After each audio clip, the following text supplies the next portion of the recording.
I have 3 Nikon D5s, which are my main cameras, but I also use 2 Nikon D4Ss, mostly for remote camera use.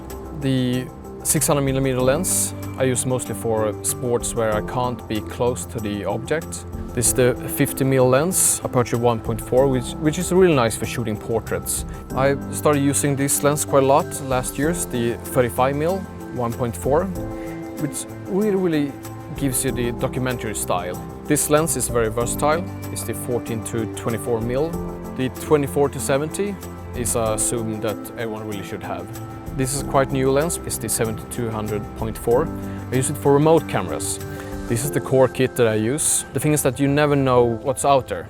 You can expect something, but when you got out in the arena, you need to be flexible, and that you can only be with different kind of lenses.